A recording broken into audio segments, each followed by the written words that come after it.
Linnea Lark, and welcome back to my series on tile carving. Last time, in part 1, I walked you through the project requirements and guided you on how to fill out your tile brainstorming worksheet. If you missed that video and want to start from the beginning, click the card on the top right corner of your screen. In this video, I'm going to show you how to create a perfectly symmetrical draft for your tile design. Let's get into it.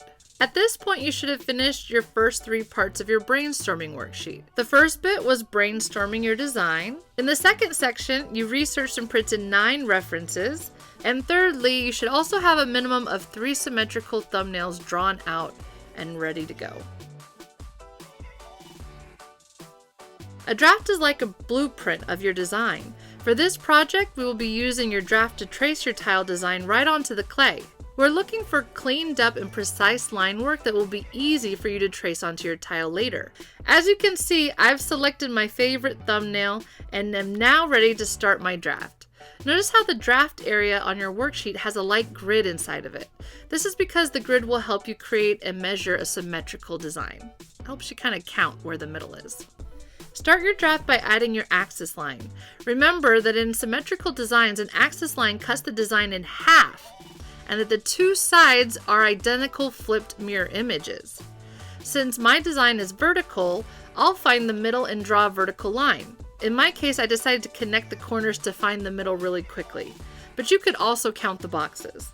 If you have a horizontal design, you'll draw a horizontal line through the middle, and if you have a diagonal design, you'll connect 2 opposite corners with a ruler to get a perfect diagonal line.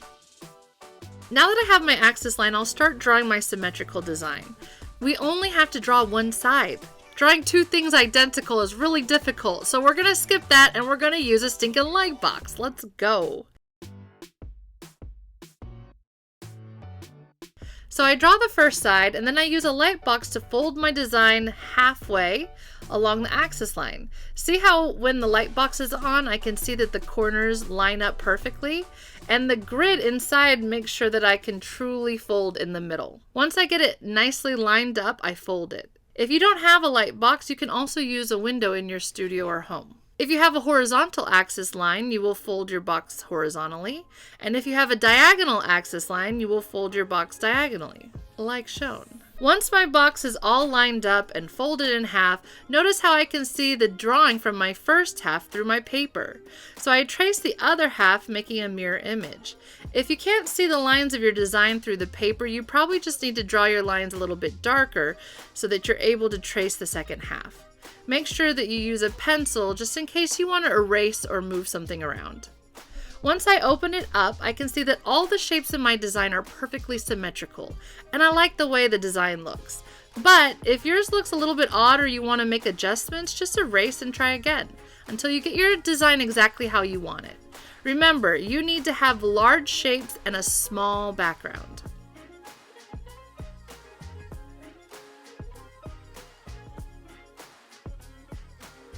If you're in my class, once your draft is finished, you're going to bring it over to me. I'll check it out, stamp it off, and give you a grade. Or send you back to try again. Either way.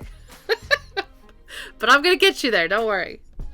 At this point, I have all my shapes in all the right places. They are large, blank shapes. Notice I have more than 5 shapes, and 2 of my shapes are super skinny, both being reasons my tile is a little bit more complex. But don't worry, I'm up for the challenge. If you're just beginning your carving journey, you might be better off making your shapes thicker and bigger for your first attempt. Remember, I told you that beginning carvers tend to overcarve, so skinny shapes can be problematic.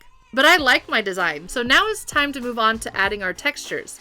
Remember, you will need a minimum of 3 different textures on 3 different shapes.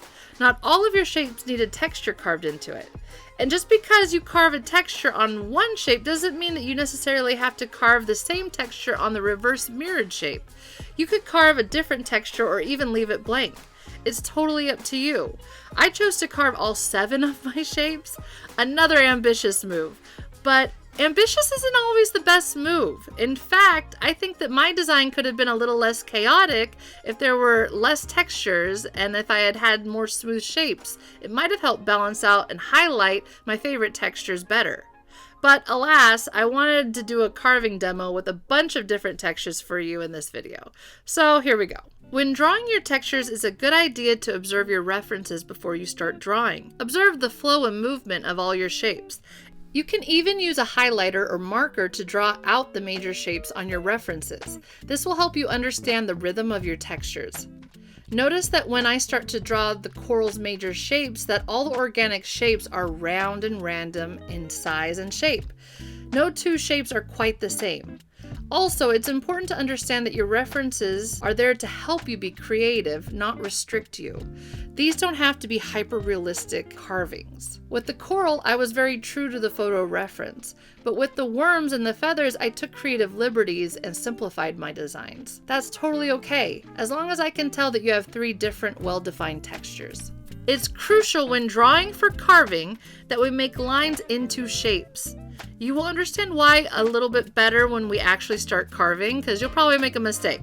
But for now, just let me explain that lines are flat and shapes are 3D. Notice that in this example of carving a heart design, that when I use line to define my heart, that the end result is still just a flat drawing on clay. In carving, line is like surface design. It's not for making things pop out or 3D.